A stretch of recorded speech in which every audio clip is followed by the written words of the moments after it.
But I don't want to beat up my friends. No, that's reassuring, by the way. Yeah. Just in case I have the temerity to ever ask you to meet up for a coffee. I punch you. That's exactly. When I'm interested, I love a bit of detail. When I'm not interested, it feels either boring or it feels scary because I don't feel equipped. So I'm very attuned to waiting for that slightly sick feeling to come after making decisions. Oh. That school report, I mean, it was classic ADHD. Yeah. When I look back, you could use it as evidence now. Yes. I'm not like a really into makeup person. Well, it's because you don't need it, darling. Thank you. That's a few friend points. Hi, everyone. Hi, Carrie. How you doing? Oh, hi, Nicky. I'm fine, thank you. Good to see you. It's been interesting. A few things have been sort of coming up on my radar, and I thought, this would be a good thing to talk to you about. And I guess, in a way, it's around paradox. There are so many contradictions that are at the heart of, humanity anyway.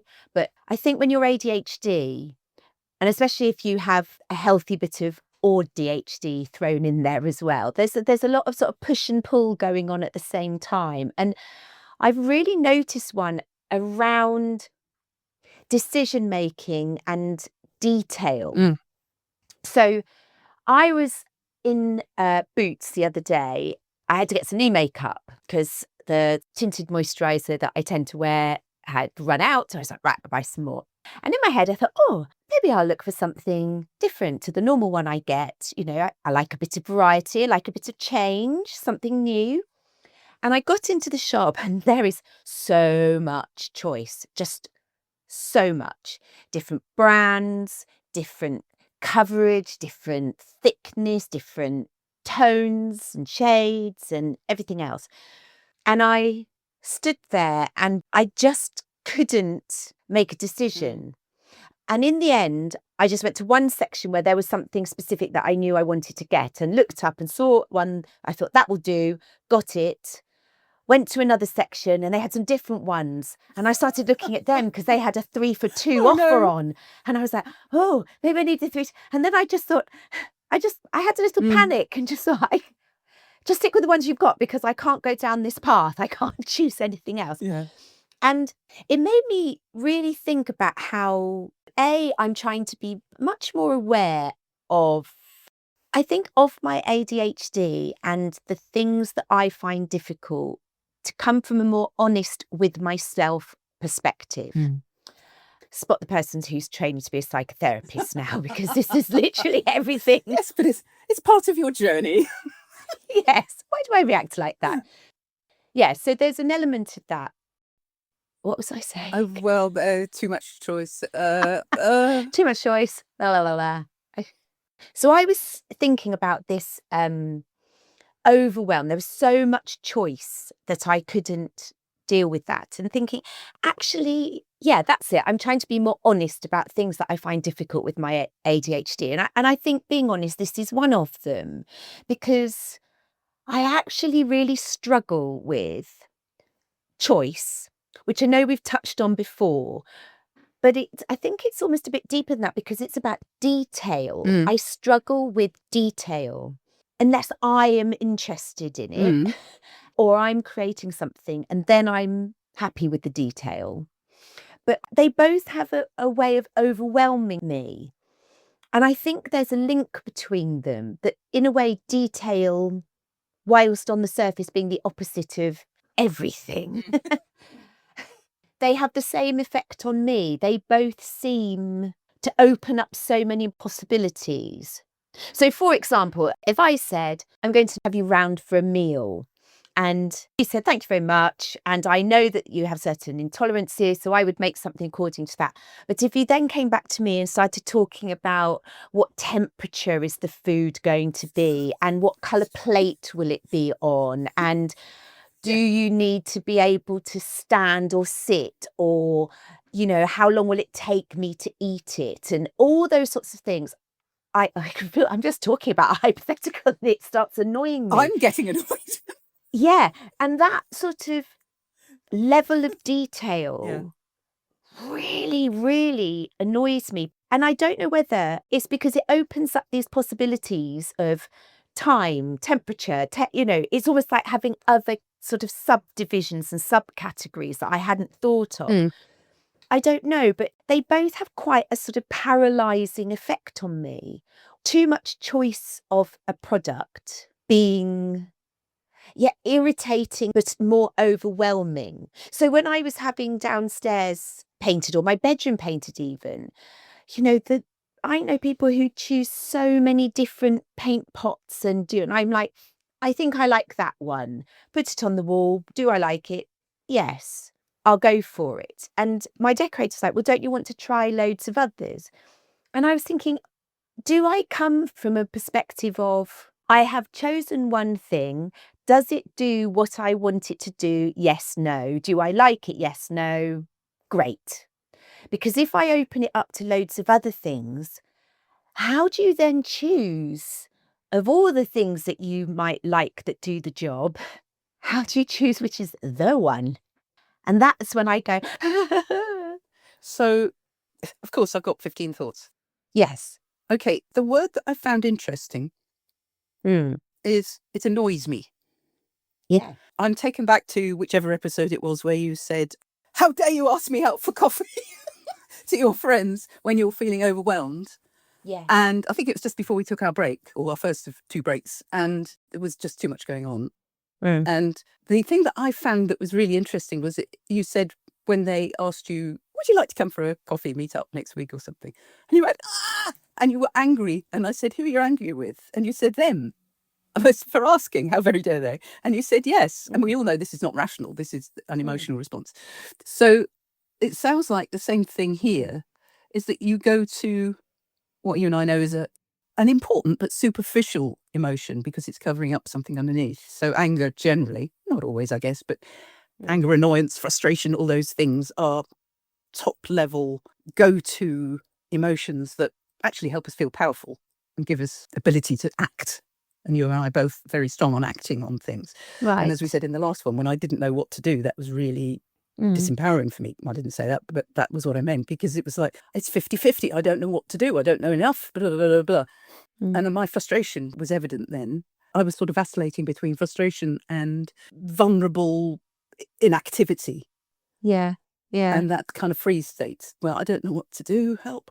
And it sounds like there's an element of this with your makeup. And I'm not laughing at it because I do get it. And I'm sure many of our listeners do, which is we are easily overwhelmed with choice with ADHD wiring.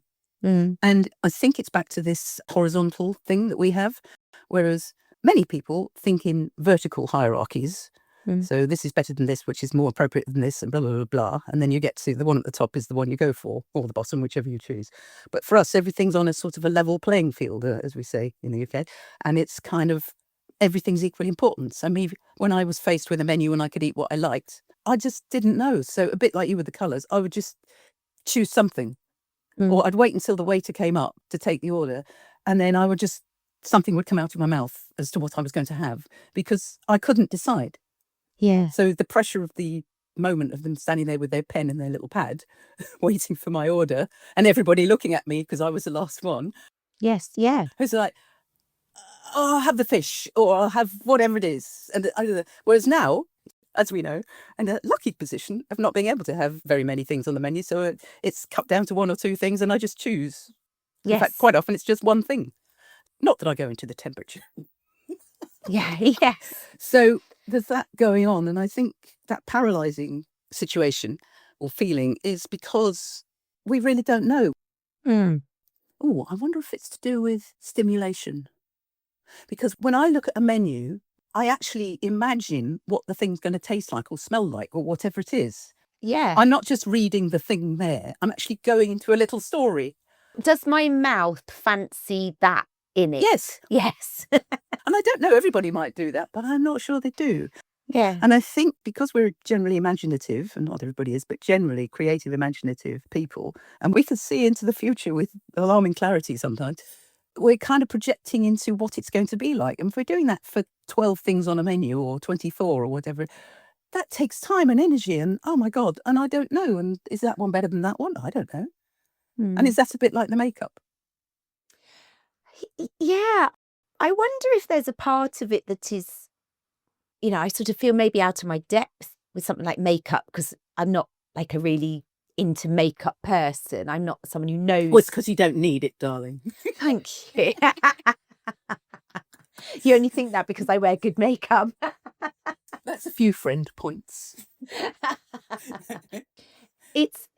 I don't know a lot about makeup. So when they have sort of, I don't know, people say about BB cream or something like that, I don't know what that is. It's not something I'm terribly interested in. So I like it if somebody can just say to me, that's good, wear that. So for example, there's a concealer. And one of our friends who is a makeup artist said, oh, this one's meant to be really good. Brilliant. I will get that because somebody's told me it's good and that works. And that sort of thing is really helpful for me because otherwise I'm in this world where I think, I don't know. And how, maybe it's that there aren't any criteria to hang it on. I just don't know how to make that decision. Whereas at least with food, you have got a, do I want to put this in my mouth? There is something. Yes. It's like when you go and have, you have your kitchen or an extension done. There are so many questions. And don't go back to builders. Yeah. This is where it links to detail. Yes. When we had our kitchen done, and they say things like, now, would you like such and such millimeter work surfaces or such and such millimeter work surfaces? Yes. And would you like a sink that has the taps like this or like this? Or would you like your plugs here and here? And I just think, I don't give a shit. I don't care. But if you don't give a shit, that's different from, oh my God, I don't know, and I've got to make a decision. Is it? Doesn't?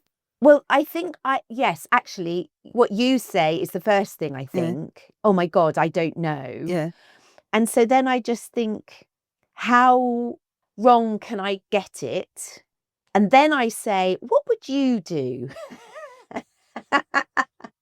And they go, I'd have this millimeter, my sink like this, and I put my power sockets there, and I go, do that then. Oh, okay. So I've got an instant parallel with coaching when I'm working with people, and I suspect when you are, is that, I don't know about you, but sometimes I use bold statements to help people realise what they do or they don't want. And I sometimes use my own experiences because they're confidentiality free, they're mine. And I do check in with myself. Is this useful for the client potentially? And you know what? Pretty much always it is useful because they either resonate with what I've said. Yeah. Or they don't. Yeah. Knowing what you don't want is as useful as knowing what you do.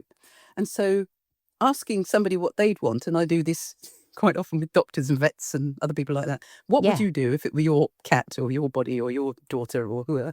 Yes. Yeah. And sometimes they say, oh, I couldn't possibly say. But sometimes they actually say, well, if it were me, I would do this. And then I sort of get a sense of, no, I don't really. And I'd ask them why, whatever. But it's information gathering. And that does go back to the last episode, which was that the information gathering I ended up with was not about perps and all that and verges. It was actually about how I wanted to feel at the end of the process. And projecting into the future, like I was mentioning earlier, it's knowing myself well enough to know, A, if it mattered, and B, what I wanted out of the situation. So with your makeup, how much does it matter which one you pick? No, it doesn't really. And how much do you care? Yeah, but then even with things like roofs or decorating or my kitchen extension, there must be times when I've had to live with things that I just think I should have thought about this. Yeah. That definitely has happened. Yeah.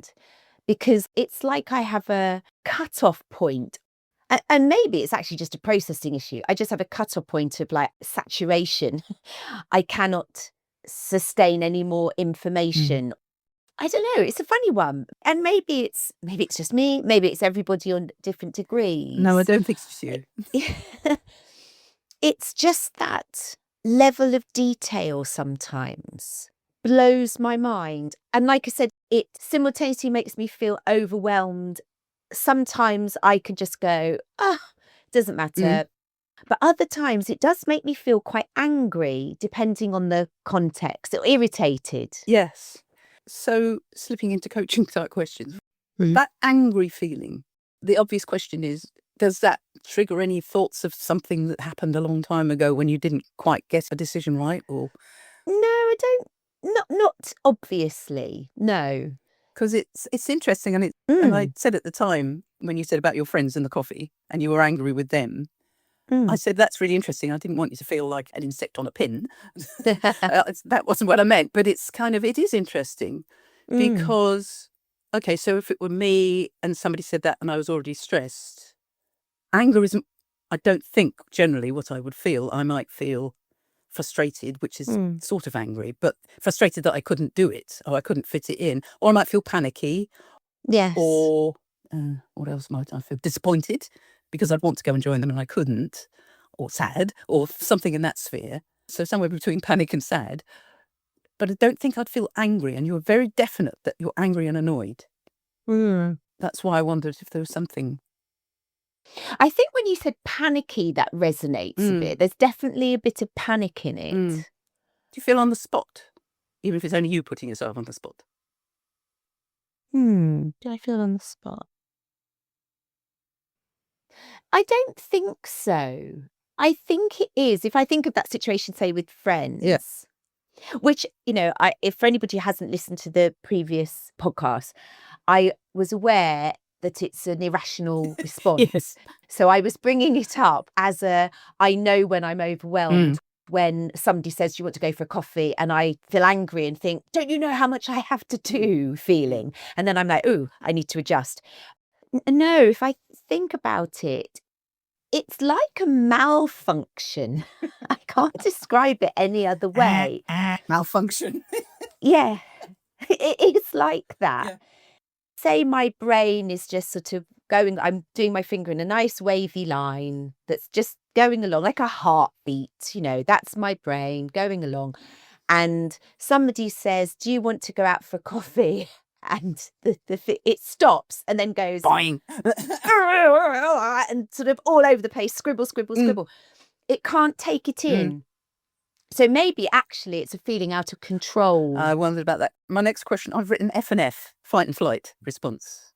That you might be feeling as anger, but it's interesting what you said, that you sort of resonated with the panic. Yeah, and it is a sort of, yes, actually, I think you're right. I think it is quite a fight or flight, because it is quite a, get it away. Do you want to run away, or do you want it to run away? Makeup, you're standing at the makeup. Yeah, both. It would depend, probably in different situations. Okay, so you've gone into the shop, you're faced with all this choice. You're standing there and you're looking at all this stuff. I just sort of feel, and I get away from it. Yeah, so you're pushing it away with your hands. Yes. For the listeners, you're leaning to one side and pushing away with your hands in the other direction. Yeah. So it's a get away from. So that's fight and flight, isn't it? Yes, I think it's not a fight. I don't feel like I want to go and attack. Beat the makeup. I don't want to beat the makeup. I don't want to beat up my friends. No. I just want to be away from it. Get it away. That's reassuring, by the way. Yeah. Just in case I have the temerity to ever ask you to meet up for a coffee. I punch you. That's exactly. Can I just send you a WhatsApp and say, how calm are you today? Before I ask you the next question. God, I sound like such a horrible person. No, you're not at all. You're lovely. I would be sitting here. I think anybody who's listened to the last 20-odd episodes knows you're not a horrible person. So I think we found out that that's the panic, fight and flight underneath the irritation and the annoyance. Does that sound reasonable? Yeah. And it's probably the same with that level of detail. Yes. Is it... Okay, so as you know, I love a bit of detail in some areas where I feel competent.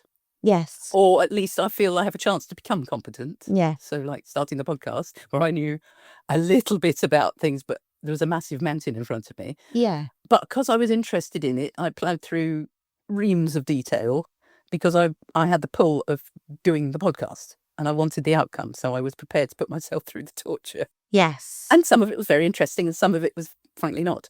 But it was all useful. So when I'm interested, I love a bit of detail. When I'm not interested, it feels either boring, potentially, in the future, near or otherwise, or it feels scary because I don't feel equipped. And actually, I know I'm finding it boring, even thinking about it. And if I'm finding it boring, I know it's going to be A, turgid to get through, and B, involve scary things and having to push through to get to the end. Mm. And obvious things are doing your accounts. Yeah. Just that kind of thing. Taxes, were the things we've talked about before. Like boring admin tasks. Yes. Paperwork is my favourite thing. Yeah. I nearly mentioned this in the last episode. It's just come into my mind. Let's find out why. I have school reports that when my mum died, I found in a drawer from when I was about 8 and also when I was about 13. And satisfactory could try harder was the old classic thing. Snap. Apart from music, interestingly, and art. Yes. But the academic subjects, it was very much, if only Nicky could apply herself, because in those days they were allowed to say things like this, Yes. she could achieve quite good results. Quite good results, it said. I remember that. And I can't remember if that was maths or history or something. Maths was never my friend, but I managed to pass somehow. But that school report, I mean, it was classic ADHD. Yeah. Yeah. When I look back, you could use it as evidence now. Yes. This child has signs of ADHD because the more I focused on things I was interested in, so for my O-levels I did the usual array of stuff and sort of worked, I may have said this before, but worked reasonably, mainly because my father made me. A-levels I was much more interested in English, history and art, and I worked pretty hard. And then for my degree, my God, I worked hard because I was interested. It was graphics, it was something I was passionate about, and illustration. So the detail of, Henry VIII and the dissolution of the monasteries, discuss. That really was not interesting. I could do it, but it didn't interest me much. Some of the things did in history, but that didn't. But when I got to history of art and actually application of art, graphics, my God, that was interesting. So I just worked till 1 a.m, 2 a.m, and just keep working because I wanted the end result, but also, and I wanted to do well. But actually, I was just interested. I was pulled in, and that detail fascinated me as opposed to repelling me. Yes. And it's funny, you see, I'm almost the opposite of that. I quite enjoyed O-levels because I quite like having a superficial bit of knowledge about lots of things. So can I just say, for younger listeners and those outside the UK, O-levels are when you're about 16 and A-levels are when you're about 18. Sorry, go on. Yeah, it's okay. So I really enjoyed doing the sort of generalist approach, bit of history, bit of science, bit of this, bit of that, bit of the other.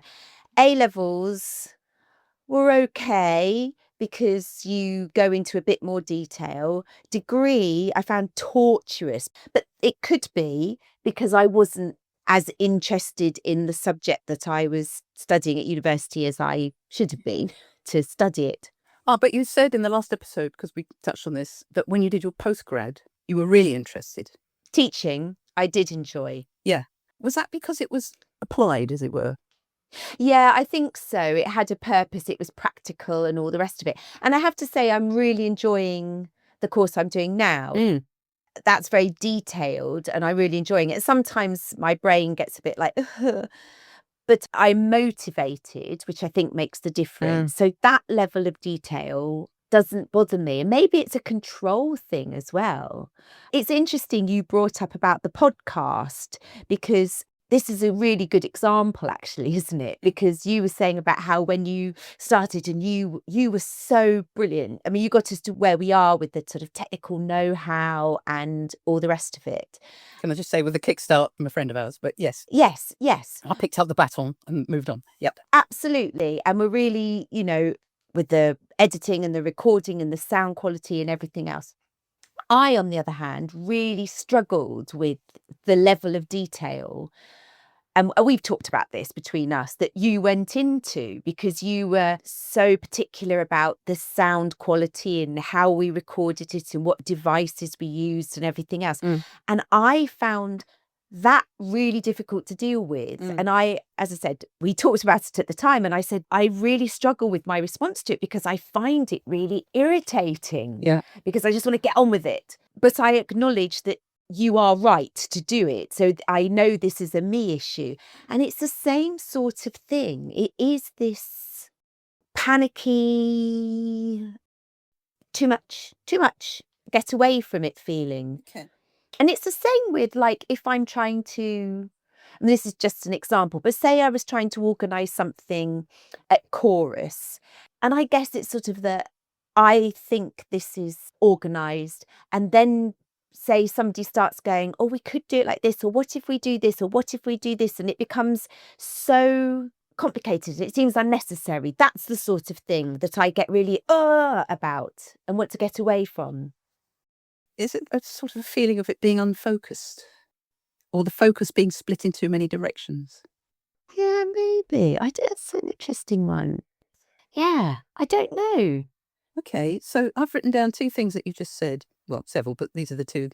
I've written down window of tolerance, which, as we know, is a psychological term, but it's what it sounds like. So if somebody's got a window of tolerance when we're working with people with emotional things they're trying to work through, you have an opportunity to help them step into it a little bit and then step out again before they get overwhelmed, and then step into it and then step out of it. And so that's, if you like, the window of tolerance. And with time and care, that window of tolerance can expand. So there's that. And you also said, I just want to get on with it. So is that impatience? I think there is. Yes, I think there is an impatience. Definitely. And is that because you actually want to get to do the thing? And obviously it's going to be context dependent, but it seems to me it could be about wanting to do the thing or just to get the damn thing done. So you don't have to think about it anymore. Yeah, that's a really good point, actually, Nicky. And I think that's a big part of it. It's oh God, let's just do it. With an F in it. Let's just effing do it. Yes. Look, oh fucking hell, just do it. Oh, that reminds me of our podcast conversation where you sat there the whole time when I was telling you all the ins and outs of starting the podcast. And then I said, do you want to do it? And you said, yes. Sorry, I have said this in a previous podcast, but just in case somebody hasn't listened to it. And you said, I was just sitting there the whole time listening to you thinking, just bloody do it. Yes, and I get that too. Yeah. I get it with myself. And I guess with the famous roof story from last time, I get it with myself. And I've actually written down a conversation you and I had at Chorus a couple of weeks ago when I said I was editing it. Oh no, it was last week. And I said, I've sent you the dialogue to listen to. I've edited it so it flows and we got rid of all the ums and ahs and all that. And I've said, because I'm in the minutiae of it for so long and slicing bits out and moving bits across and just making it flow better so that people listening don't have to work quite as hard and it makes sense and all those things that you can do, which I like. It's a creative process, but I'm steeped in it for 2 or 3 days, whatever it is. Yeah. To start live. Yes, yeah. So I get into the weeds of it by definition. I'm living with it. And when I came out of it, I thought, oh God, is it going to be really boring? And I said to you, I'm worried it's going to be boring because it's all about roofing. And actually, when you listen to it, it's not. No. It's not about roofing at all. It's about feeling overwhelmed and your comment about the neighbour and people pleasing and all the other stuff. And actually, when I listened back to it freshly, after I'd said that to you the next day or something to make sure there were no glitches and things, and I thought, actually, it's fine. That's really interesting. And I'd already heard it all, but because I was stuck in all the detail, I couldn't get the overview. Whereas listening to it again, it was interesting. And that was quite, it's not quite pivotal, but it was a useful lesson for me to step back and see it again. And I wonder if there's anything in that to do with this overwhelm. Well, I think you're right, that impatience, I just want to get on and do things. And I think that probably is that ADHD driver. The motor, Gary. Yes, absolutely. The motor going, the impulsiveness, let's just do it. You know, even with my business, I find it really difficult when I started my business.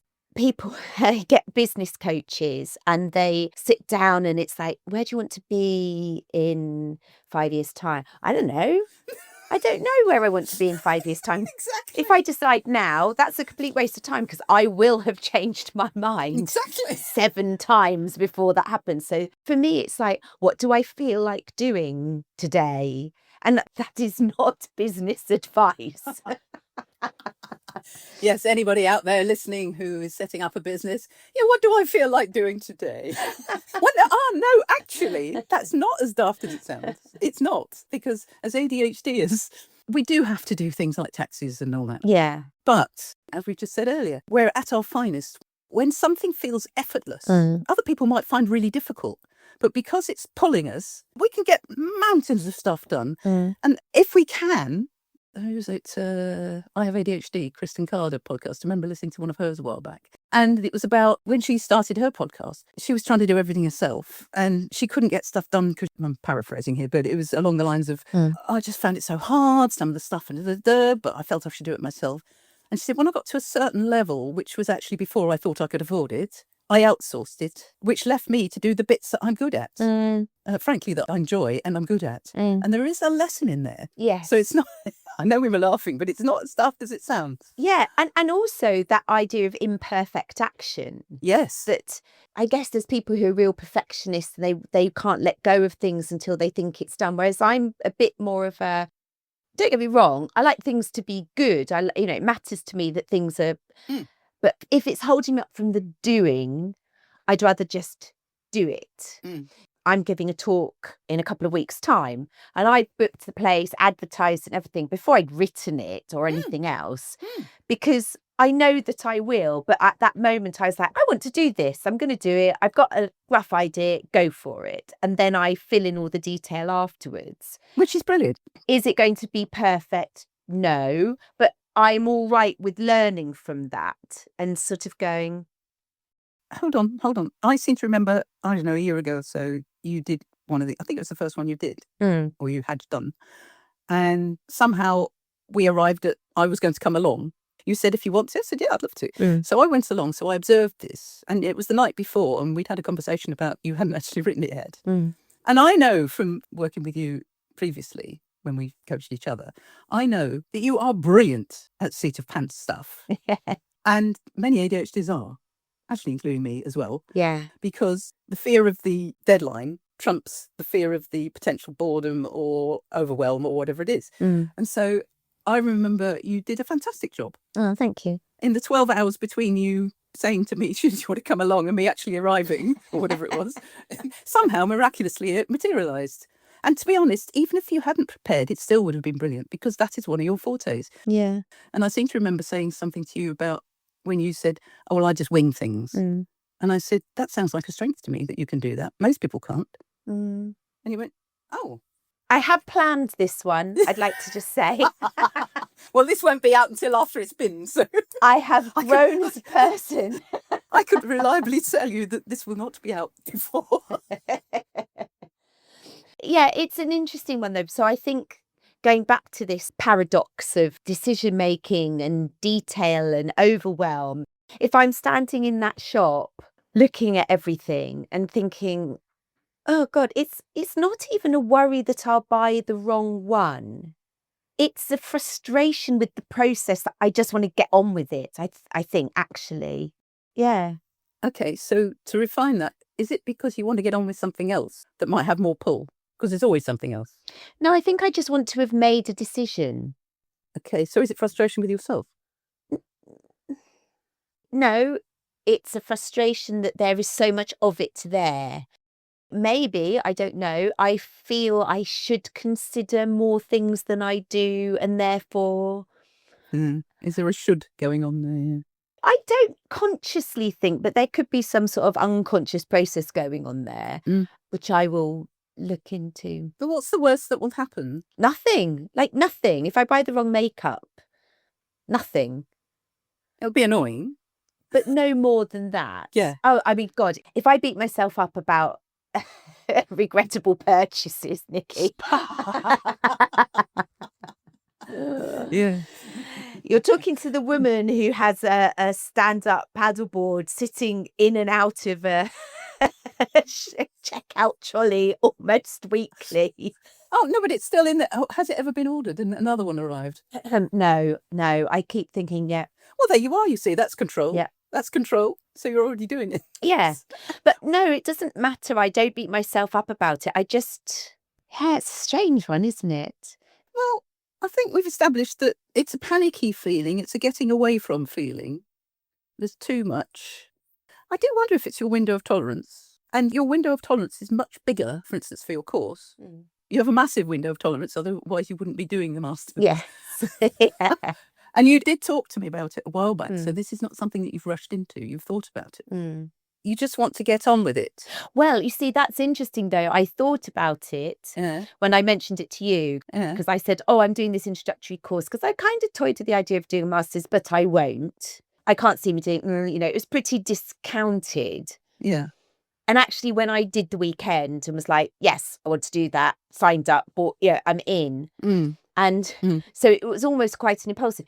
Now, a lot of people who I talked to, they said, oh, I researched all the different places where they did the course and blah, blah, blah, blah. And that's great. And I was just like, oh, they do it here. Read the course. I like the look of that. Let's do it. I haven't looked at any other courses. You have just summed up exactly why I did my coaching course with the Coaching Academy that we both trained with. Right. That was exactly it. And I wrote on the top of my brochure, because in those days it was a 2-day free course up in London. And I wrote on the top of the brochure, too structured for me. I've still got it. And it's quite interesting. And I did it because it's structured, because I'm a wiggly, intuitive kind of coach. And I thought the structure would be useful. Yeah. Like the school I went to was very academic, and that was useful. I didn't thrive particularly in the creative side, but I already had that in me. So the academic side sort of filled in the gaps. Yeah. And so the Coaching Academy course, I didn't go and look at other ones. No. And I think, okay, do you value your intuition? Yes. Yes. So do I. And if push comes to shove, it's a fine line between intuition sometimes and knowing what your emotions are going to be. And so our famous roofs thing, at the end of the day, the decision for me was actually easy once I realised that I couldn't make a decision rationally. It was to, what's the emotional outcome? How do I want to feel at the end of all this? And it's more important for me to feel safe, in effect, by having it done. Because then I won't have the uncertainty and I won't be kicking myself if I get it wrong. Yeah. At least it'll have a positive benefit. And as it was, as we know, it did need to. So with your course, some people maybe aren't blessed with that intuition or that knowing about themselves. And I think that knowing leads to confidence. Speaking for me, because I can't speak for you, obviously.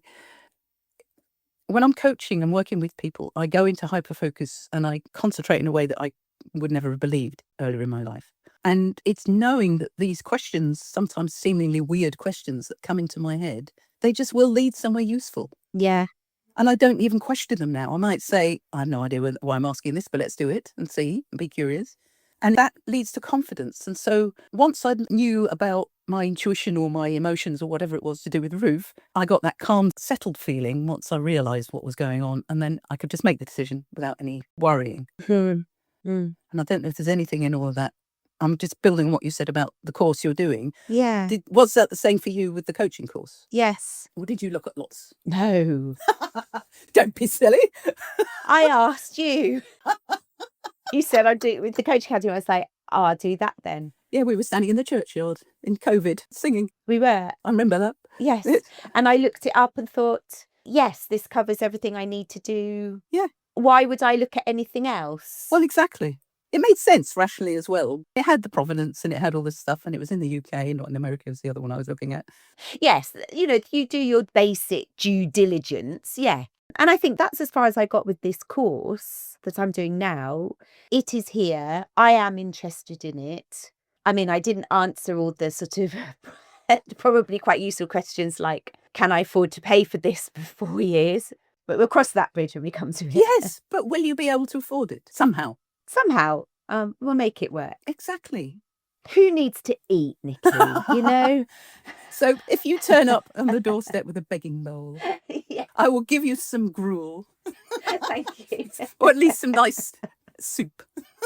Lovely. It will be gluten-free, I'm afraid, but Perfect. And I won't ask you how hot it will be or how long it will take to eat it.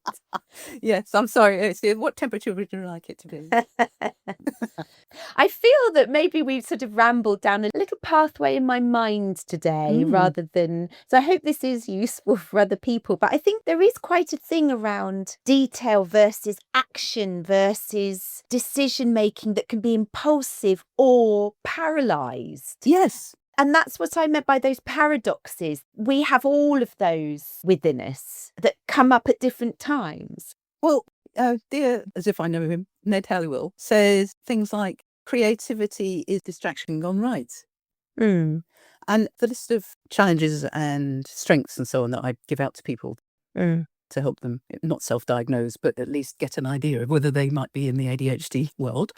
Doesn't rule out all the other things like OCD or bipolar or anything like that, but they are specifically ADHD characteristics. If you look at the challenges and the strengths, they're flip sides of the same thing. So, as I say, creativity can be distraction gone right, or spontaneity versus impulsivity. Now, you could say you were impulsive booking your course. From where I'm sitting, I don't think so. I don't think so. I think you just knew it was the right one. And is it so awful that you're deciding not to do it anymore and you want your money back?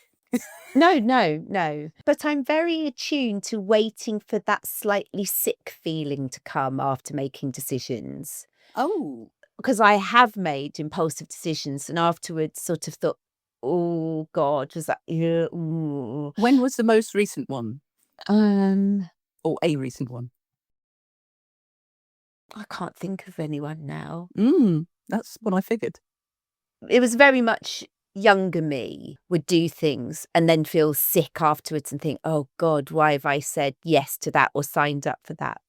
I think we've all done that, especially as ADHDs. And when we talk about this stuff, we're not excluding the rest of the world, but this is about ADHD and things that we resonate with. Yeah. And you and I have a large Venn diagram. And that feeling of, oh, I don't want that to happen again. No, I was, without wishing to open a can of worms, a small tangent. I was in America years ago and I bought a lens for my professional camera. And it was an extra lens that made things even better and blah, blah, blah. And it was in Fisherman's Wharf in a shop in San Francisco. And this guy swore blind that this thing was wonderful and blah, blah, blah, blah, blah. And I asked my partner at the time to double check while I went upstairs to get the credit card, to double check it was kosher. And for whatever reason, the answer was yes, but actually it wasn't. And I got back to the UK and realised that it was actually a pile of old rubbish. And I felt so stupid. Oh, we're back to stupid. Yeah. I felt stupid. I felt angry. I was kicking myself. I was, and I got some money back from America, which was really hard to do. And I was just not going to give up because it was my way of making myself feel better. Yeah. Or allowing myself to feel better. Yeah. But that feeling of I've been defrauded was also, guess what? Feeding into the roof situation.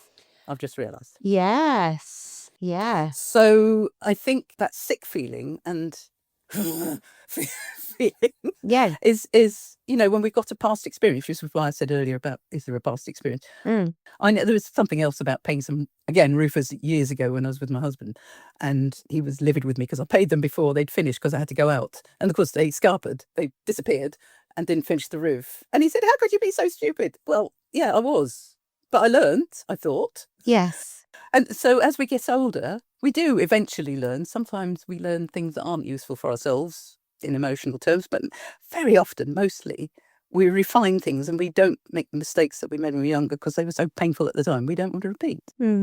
So I think you know very well what's good for you. Yeah, I think so. Which is why you're a confident coach and will be whatever you're going to be. Psychotherapist? Yes. Excuse me while I doff my cap. Doff away. I am so full of respect for you for doing it. I like doing little courses. And as you know, I've just done one on suicide prevention, which was brilliant with the Human Givens Institute. A day course. And it's exactly what I want to be doing. It's small things that I can put together. I'm older than you are, so, But I have huge respect for you for embarking on this latest thing. Thank you. Yeah, it's quite the journey. It's she said with very wide eyes. It is. It's fascinating, but it's already barely into term one of it. You sort of realise how much you don't know. Yes. Which is interesting. I don't actually feel intimidated by that. But also... Can I just say, precisely, you don't feel intimidated by that? No, that's true. Sorry, what were you going to say? Because there is that thirst to find out more. So it's very interesting. Yeah. So I've just gone back to, I've said to several people over the years about my favourite thing, paperwork. I've even done a hypnotherapy tape that I have about enjoying paperwork actually did help. It has helped. I'm not quite as averse to it as I used to be. But if I'd known how much paperwork there was on our coaching course, I don't think I'd have done it. Oh, it was a lot, wasn't it? I know I said, is this too structured or rigid for me? Mm. And actually that's why I did it, because it is that course. But the amount of paperwork, the paperwork mountain, especially because I didn't start it, not just because I'm ADHD, but because my mum died and I had to deal with all of that to start with, bless her. Sorry, that sounds a bit churlish about my mum. I don't mean it that way. It just meant that I was the executor and I had to organise a funeral and everything else. Yeah. And obviously deal with emotions and everything else that was going on. And so I didn't start doing the paperwork for probably 4 months, but I was doing the coaching because that was a nice bit and I could just do that. Yeah. And so I had this mountain of stuff. So yes, if I'd known how much paperwork there was involved, I don't think I'd have done the course. No. But I started it because I was pulled in and I managed to do it. I did it. I found a way with my coaching buddy who's listening. Shout out to Sophie for being my coaching buddy and homework buddy. And we used to do homework club where we'd get together for an hour and do 10 minutes of actually proper doing the paperwork at the end, but 50 minutes of chat, of course. Yes, obviously. Obviously. But then that would get me into it. And so we'd say goodbye or whatever. And then I'd just get on with it. And once I was in, I would do it. It was the fear of the boredom or whatever that was. Anyway, the point was I got through it and I did it. And you will too, because you were pulled in here. And you did with the coaching too. Yeah. And you learn, don't you? I mean, I think I'm approaching this with I remember sitting on the coaching course thinking, flipping, I haven't got a clue what they're talking about. And I don't know what all this paperwork means. And I can't see the process in front of me. But I also know that I will work it out by the time I get there. Yes. So I'm not unduly worried about it. I'm just sort of keeping up with the reading and going to the lectures when I have to go to lectures. So, just have one last thought about that. Yes, go on. I'm sitting here giggling to myself because the irony of the situation with the paperwork on the course is that I have worked with a number of coaches on the course now, helping them get through their paperwork. Brilliant. And letting them know what they're in for and what it all means and where to find things and all this stuff, because I believe in paying it back or forward or whatever it is. Yes, yeah. So the irony isn't lost on me. No, but who better to help people through it than someone who found it hard? Yeah. It's like I was always brilliant at teaching maths because I found maths really, really difficult. So I had to unpick it and relearn it and find the ways through it.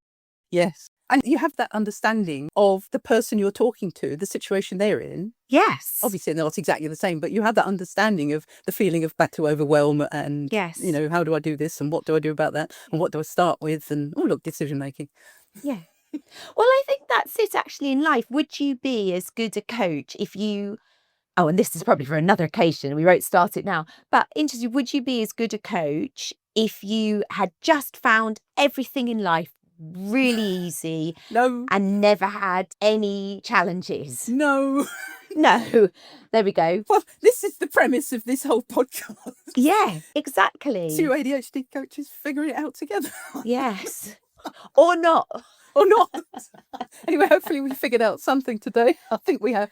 Yes. No, we have. Yeah. Because, okay, so what have we figured out today? Just sum it up, because you're really good at this. Well, I think we've summed up that there is a paradox that we all experience that is probably very personal, how we respond to it. But there can be different reasons for struggling with detail, struggling with decision making, and by contrast, being able to make very quick decisions and be impulsive about things. And yes, I think probably my takeaway from this is twofold. One is a personal one, which is just to sort of reflect more on that emotional response that I have to it, the fight or flight response, because there will be a cause of that somewhere, but I don't consciously know what it is yet. I can't remember the second takeaway. There was one. Let me rescue you with a thought. Okay, so I've just written down trust. I've got to like this, so let me say that again. Trust.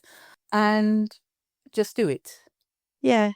And to trust yourself, whether you're at the makeup counter or starting a course, a massive course, because from where I'm sitting, you do know. And actually, so do I. And it's knowing what's the worst that's going to happen if we make a tough decision. I will just take that one. And if it's the wrong one, well, I'll buy another one. If it's only £2, it's not really, or $3 or whatever it is. It's not the end of the world, is it? And also actually following on from that trust, relating it to coffee with friends and that same sort of overwhelmed feeling is actually trust that my feelings are telling me something, which in that case is you're at capacity. You need to rein it in. So yeah, our bodies are always telling us something. Aren't they just? And if our bodies are going, this is too much, I need to get away, it probably doesn't matter because, as you said, yeah, actually, that's a really good point, Nicky. At the point where I've had to make a decision, like for this course or everything, it has been right, I'm doing it. And it's been a good thing. Yeah. And as a final. Yes. Perish the thought we should carry on longer than we intended by 15 minutes. When we started this conversation today, I had no idea what we were going to be talking about. We've got some things on our podcast, WhatsApp, that we throw ideas onto.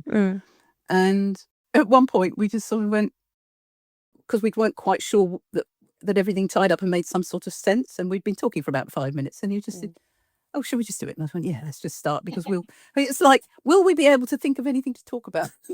And we did. Well, we seem to have done.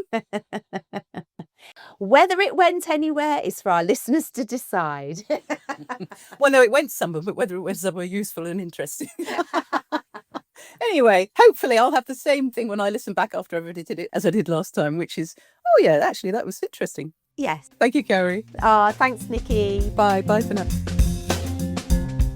Thanks so much for joining us on our ADHD journey. If you can spare a sec, a review or ranking would be hugely appreciated by us. 5 stars would be marvellous, but whatever you think. Every single one really does help. As well as on your favourite app, you can find us on YouTube and Instagram at the ADHD Connection _podcast. So we hope to see you on there. Thanks again for listening and bye for now.